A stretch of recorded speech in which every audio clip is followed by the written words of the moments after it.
Ads లేకుండా latest episode చూడండి. నాలాగే మీ నాన్న కూడా పొలానికెళ్ళి వ్యవసాయం చేస్తాడంట బన్నీ. అవునా డాడీ? అయితే మీతో నన్ను కూడా పొలానికి తీసుకెళ్ళండి. మేం కూడా వ్యవసాయం చేస్తాము.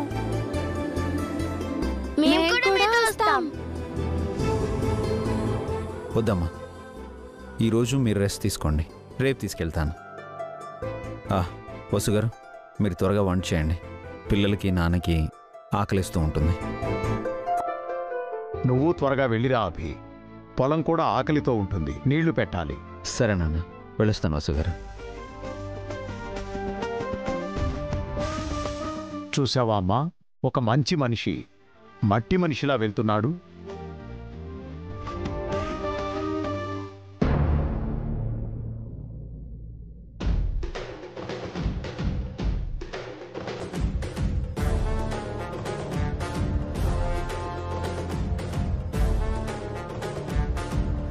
ఏంటకిల్ నువ్వు చెప్పేది? అమ్మ అక్కడ, నాన్న ఇక్కడ, ఇద్దరు విడివిడిగా ఉండడం నాకు నచ్చలేదన్నయ్య. ఈ వయసులో వాళ్ళని దూరం పెట్టడం మనకే పాపం. అయితే ఏం చేద్దాం? అమ్మని ఊరికి పంపిద్దామా? బావగారిది ఇంత మట్టిపురేంటాంటీ? అందుకేగా మీ ఆటలు సాగుతున్నాయి. అమ్మని అక్కడికి పంపించడం కాదన్నయ్య, నాన్ననే ఇక్కడికి తీసుకొద్దాం. ఇక్కడ ఉండడానికి నాన్న ఒప్పుకోరు కదా. నాన్న కాళ్ళు పట్టుకునైనా ఒప్పిద్దాం. ఊర్లో అయితే నాన్న ప్రశాంతంగా ఉంటారు. ఇప్పుడు పొలం ఉంది కాబట్టి వ్యవసాయం చేస్తున్నారు. రేపు మనం ఆ పొలం అమ్మాక నాన్నకు అక్కడేం పని ఉంటుంది? ఆ పొలం అమ్మక తప్పదా అఖిల్? అదేంటన్నయ్య, ఎమ్మెల్యే గారితో కలిసి ఆల్రెడీ రియల్ ఎస్టేట్ వ్యాపారం చేద్దాం అనుకున్నాం కదా. ఎమ్మెల్యే గారు డాక్యుమెంట్స్ కూడా రెడీ చేశారు.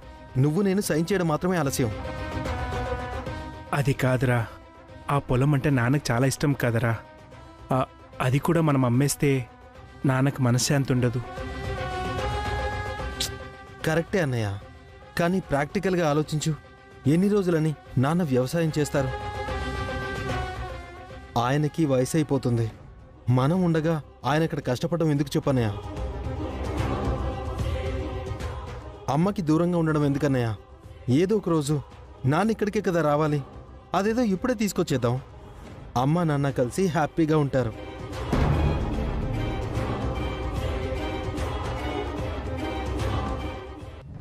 అది కాక ఫ్యాక్టరీలో అంతగా ప్రాఫిట్స్ రావట్లేదు. ఆ విషయం నీకు కూడా తెలుసు. వర్కర్స్కి ఇవ్వాల్సిన శాలరీస్, మిషనరీ మెయింటెనెన్స్ పోగా మనకే మిగులుతుంది చెప్పు. లక్కీగా ఎమ్మెల్యే గారు మనకి మంచి ఆఫర్ ఇచ్చారు. మనం రియల్ ఎస్టేట్ బిజినెస్లో ఇన్వెస్ట్ చేస్తే మనకేగా లాభాలు వస్తాయి. తొందరగా మనం టాప్ లెవెల్కి వెళ్తాం. ఆలోచించన్నయ్య, అమ్మ నాన్న కూడా కలిసి ఉంటారు. మనం ఇంకా కోటీశ్వరులం అవుతాం.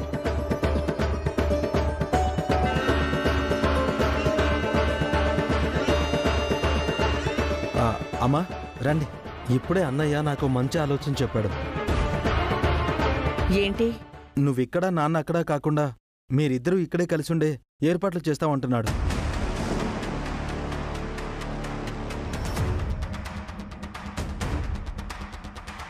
సడన్ గా వీళ్ళకి ఇంత మంచి ఆలోచన రావడం ఏంటి? మంచి థాట్ కదమ్మా. నువ్వు నాన్న ఇక్కడే ఉంటే మనం హ్యాపీగా ఉంటాం. మీ నాన్న ఇక్కడ హ్యాపీగా ఉండలేరు.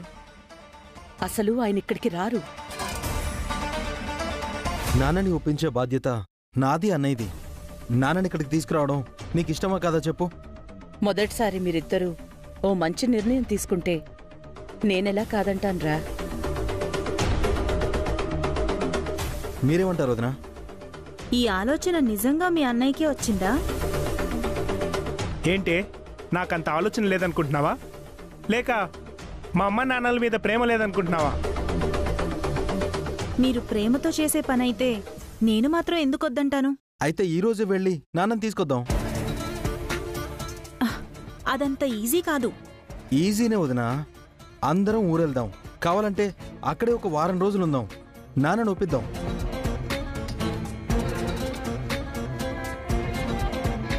మనం అందరం కలిసి అడిగితే ఆయన కాదనరు. Good idea Akhil.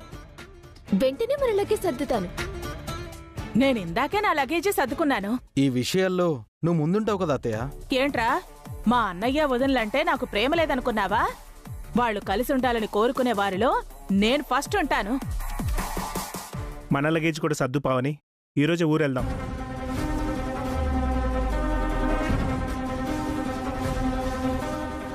పదహారిక మన లగేజ్ సర్దుదాం. అలాగే.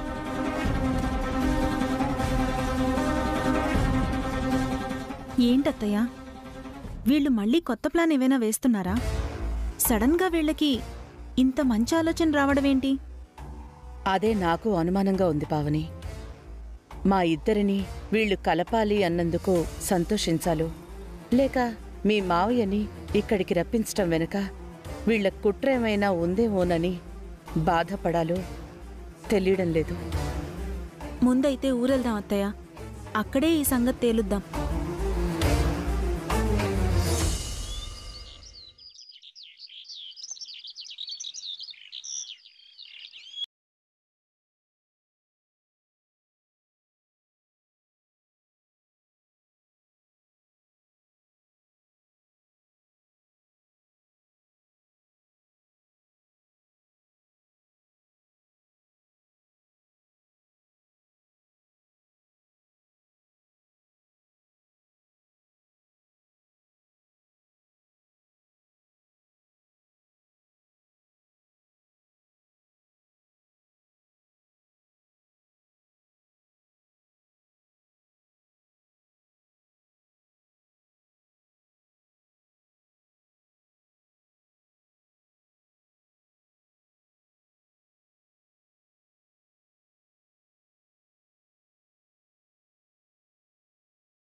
ఫార్మర్ గెటప్ అను.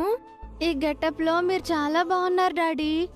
ఇది గెటప్ కాదమ్మా, మన పూర్వీకుల లైఫ్ స్టైల్. మీరు అచ్చం రైతులో ఉన్నారండి. రైతులా ఏంటమ్మా? నాగలి పడితే అభియే రైతు. వ్యవసాయం వాడి రక్తంలోనే ఉంది. ఈయనకి వ్యవసాయం చేయడం వచ్చా మావయ్య? వచ్చా ఏంటమ్మా? వాళ్ళ తాతయ్య, నాన్న, నేను రైతులమే కదా. చిన్నప్పుడు అభి ఎంతో ఇష్టంగా పొలానికొచ్చేవాడు, నాతో పాటు పనిచేసేవాడు. తనెంత పెద్ద చదువులు చదివినా, సిటీలో ఉంటున్నా, బిజినెస్ చేసినా అభి వ్యవసాయాన్ని మర్చిపోలేదు.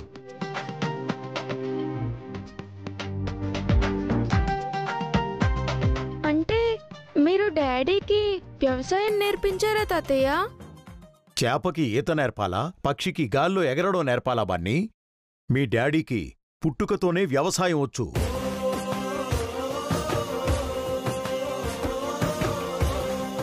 ఈ విషయం మీరు నాకెందుకు చెప్పలేదండి? ఇంతవరకు అవసరం రాలేదండి. నేను పొలానికి వెళ్ళొస్తాను. లంచ్కి ఇంటికి వస్తారు కదా? అభి వెళ్లేది ఆఫీసుకు కాదమ్మా, పొలానికి. మీతో మేము కూడా వస్తాం డాడీ. వద్దమ్మా, చాలా ఎండగా ఉంది. ఏం పర్లేదు డాడీ, వస్తాము. ఎప్పుడు నీడలో ఉండేవాళ్ళు ఒక్కసారిగా ఎండకి ఎక్స్పోజ్ అయితే డీహైడ్రేట్ అవుతుంది, సన్ స్ట్రోక్ రావచ్చు. వద్దు. ఓకే డాడీ, ఈవినింగ్ పొలం నుంచి వచ్చేటప్పుడు మాకేమైనా తీసుకురండి. ఓకే బన్నీ, రేగి పళ్ళు, తాటి ముంజలు, ఈత పళ్ళు, కలిగి పళ్ళు తీసుకొస్తాను. మన పొలం దగ్గర చాలా ఉన్నాయి. అవేం ఫ్రూట్స్ డాడీ? మేమెప్పుడూ వినలేదే. అవును డాడీ, మాకు మ్యాంగోస్, యాపిల్స్, గ్రేప్స్ లాంటి ఫ్రూట్స్ తెలుసు, కానీ మీరు చెప్పేవి మాకేం తెలీదు. అవి విలేజ్ ఫ్రూట్స్ అమ్మా. మంచి మంచి వైటమిన్స్, క్యాలరీస్, ప్రోటీను అన్నీ ఉంటాయి. దాంతోపాటు చాలా టేస్టీగా కూడా ఉంటాయి. సిటీలో పుట్టి పెరిగిన పిల్లలు పల్లెటూరి సహజ రుచులకి దూరం అవుతున్నారు. ఏం చేస్తాం, కాలం అలా ఉంది.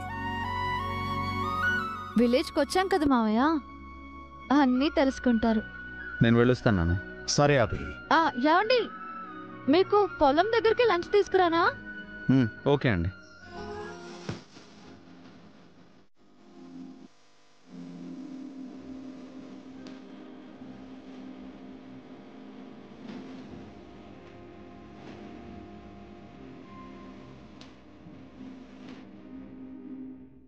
ఆయన అంతలా ప్రేమతో వెళ్తుంటే ఎప్పటికీ ఇక్కడే ఉండిపోవాలనిపిస్తోంది మావయ్య. ఉండిపోండమ్మా. ఆ సిటీ కాలుష్యానికి, ఆ మనుషుల కల్మషానికి దూరంగా ఇక్కడే ఉండిపోండి. హాయిగా సంతోషంగా ఉండండమ్మా. మనకి దగ్గరలోనే టౌన్లో స్కూల్ కూడా ఉంది. పిల్లల చదువులకి ఏ ఇబ్బంది ఉండదు. కానీ ఆయన ఏమంటారో ఏమో. నువ్వు చెప్తే కాదంటారా అమ్మా? అభి ఈ ఊరు రావడానికే ఒప్పించేదానివి, ఇక్కడే ఉండిపోవడానికి ఒప్పించలేవా అమ్మా? ఒప్పిస్తాను మావయ్య. పిల్లలు లోపలికి పదండి.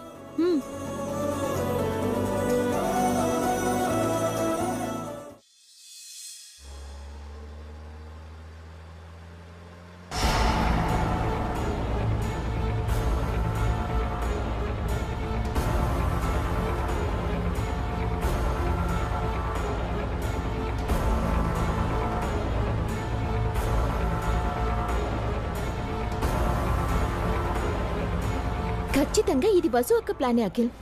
ఊళ్ళో పొలం మీద తన కన్ను పడింది.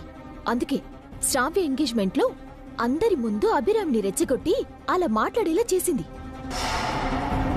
మావయ్య గారి ముందు మొసలి కన్నీళ్లు కార్చి ఆ పొలం తమ పేరు మీద రాయించుకోవాలనుకుంటుంది. వసు నీలా కాదలేవే, మే మావయ్యే అభేకి పొలం ఇస్తాననుంటాడు. ఆపుతావా అత్తయ్య? నువ్వు మా వైపున్నావా వాళ్ళ వైపున్నావా? మీ వైపు ఉన్నాను కాబట్టే కదరా మీ కారు ఎక్కాను. మమ్మల్ని డబుల్ క్రాస్ చేయాలని చూసావో మా సంగతి నీకు బాగా తెలుసు. నిన్ను మర్డర్ చేయడానికి కూడా మేము వెనకాడం. అంత పని చేయకే. అసలే మొగుడు పిల్లలు లేని దాన్ని దిక్కులేని చావు చావలేను. అయితే మేం చెప్పినట్టు విను, మాతోనే ఉండు. సలహాలు ఏమైనా ఉంటే చెప్పు. మాపై సెటైర్లు మాత్రం వేయకు. అలాగే లేరా. నాకే కండిషన్లు పెడుతున్నారా? ఊరెళ్ళాక చెప్తాం మీ సంగతి. మీరు అఖిల్ మాట వినడం ఏం బాలేదండి. మన వాటా తీసుకుని అభి వాళ్ళింటికి వెళ్ళుంటే బావుండేది. నాకు ఏది మంచో ఏది చెడ్డో తెలీదా పావని? అఖిల్ నా సొంత తమ్ముడు. అభి అంతకంటే ఎక్కువ కదరా. ఇన్నాళ్ళు ఇంటి భారం మోశాడు, ఆస్తినంతా మీకే ఇచ్చాడు. శ్రావ్య పెళ్లికి సాయం చేశాడు. అలాంటి వాడితో ఉంటే నువ్వు బాగుపడతావు. అంతేగాని అతి తెలివితేటలున్న అఖిల్తో చేరితే నష్టపోతావురా. నీ కన్న కొడుకు మీద నీకు నమ్మకం లేదా అమ్మా? అఖిల్ ఎప్పటికీ నాకు ద్రోహం చేయడు. మీ ఇద్దరూ కలిసి అభికి ద్రోహం చేశారు కదండి. ఒక్కసారి మనసులో ద్రోహం అనే విత్తనం మొలకెత్తితే అది తన పరా భేదం చూడదు. ఆప్తావా? అభి గొప్పవాడే కావచ్చు, కానీ అఖిల్ నా సొంత తమ్ముడు. వాణ్ణి నేను హట్ చేసి నేను అభి వైపు వెళ్ళలేను. అయినా మేమేం అభి జోలికి వెళ్ళలేదు కదా. మా పనేదో మేము చూసుకుంటున్నాం. మా వల్ల అభికేం ప్రమాదం జరగదు. అఖిల్ కూడా చెప్పాను. అభికి హాని చెయ్యకపోవడమే మీ మంచితనమా భాస్కర్? మీకు సాయం చేసిన వాడికి మీరు కృతజ్ఞత చూపించాల్సిన అవసరం లేదా? ప్లీజ్ అమ్మా, ఇక అభి విషయం గురించి మర్చిపోండి. మీరు నాన్న మాతోనే ఉండండి. మిమ్మల్ని బాగా చూసుకుంటాం. వేరే టాపిక్ ఏదైనా మాట్లాడదాం.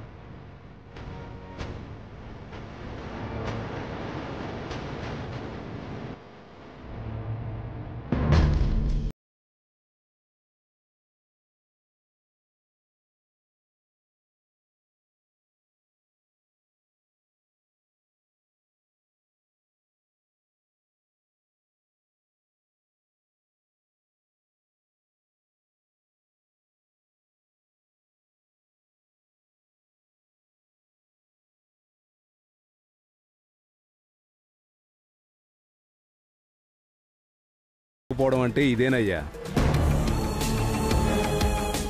ఆ రోజు మీ అన్నయ్య నువ్వు 2 సంతకాలు చేసుంటే ఈ పాటికి మన వ్యాపారం మొదలయ్యేది.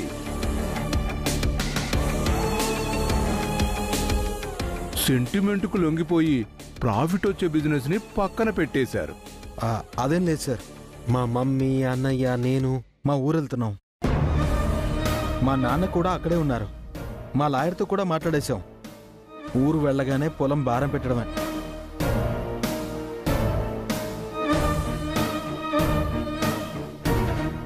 నీ నోట్లో మిఠాయిలు పెట్టా? ఎంత మంచి వార్త చెప్పావయ్యా. ఇంతకు మీ ఊరెక్కడా? ఏంటి సార్, మీరు వస్తారా ఏంటి? లొకేషన్ షేర్ చేస్తాను. మా పొలాలు కూడా చూసినట్టు ఉంటుంది. అలాగే, మీ వెనకే వస్తాను. లొకేషన్ షేర్ చేయి. Okay sir. హారిక, ఎమ్మెల్యే గారికి లొకేషన్ షేర్ చేయి.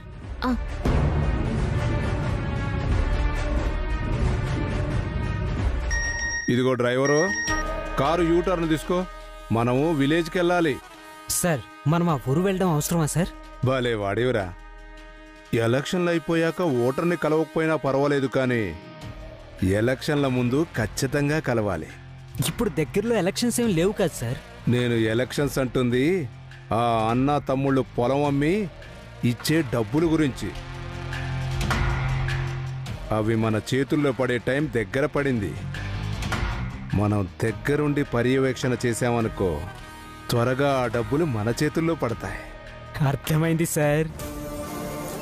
డబ్బులు చేతిలోకి వచ్చాక, ఎలక్షన్స్ అయ్యాక ఓటర్లను ఎలా మర్చిపోతామో అలాగే ఆ అన్నదమ్ముల్ని దూరం చేద్దాం. అంతేగా?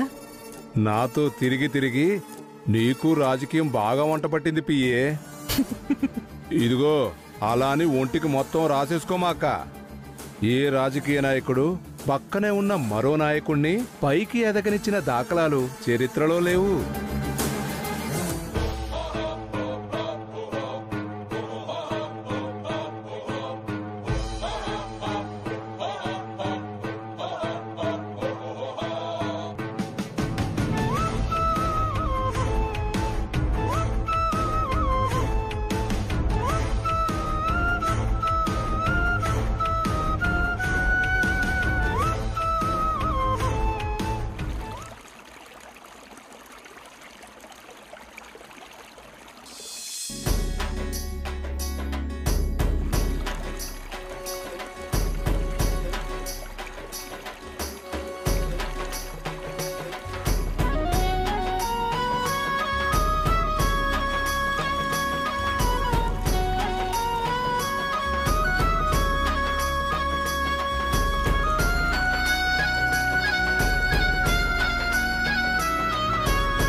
నమస్తే. ఎలా ఉన్నారయ్యా? ఎప్పుడొచ్చారు? ఈరోజు వచ్చాను. మిమ్మల్ని అలా చూస్తుంటే మీ నాన్నగారిని చూసినట్టుందయ్యా. అవునయ్యా, ఆయన కూడా మీలాగే దొరబాబులాగా ఉండేవాళ్ళు. పెద్ద చదువులు చదివినా రైతు పనులు చేసేవారు. పెద్దయ్య ఎప్పుడూ మీ గురించే మాట్లాడేవారు. ఆయనకి మీరంటే చాలా అభిమానం. సొంత కొడుకుల కన్నా మీరే ఎక్కువ.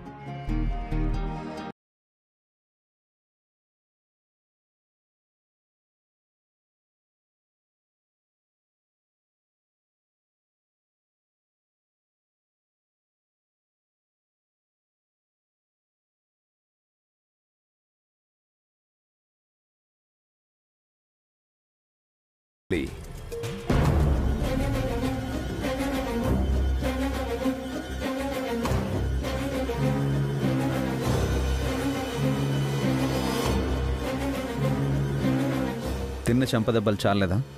ఎందుకు కాల్ చేసావు? నేను ఏది తీసుకున్నా తిరిగి ఇవ్వకుండా ఉండలేనయ్యా. అది నా బలహీనత. మళ్ళీ దెబ్బలు తినాలనుందా? దెబ్బ కొట్టాలని ఉంది.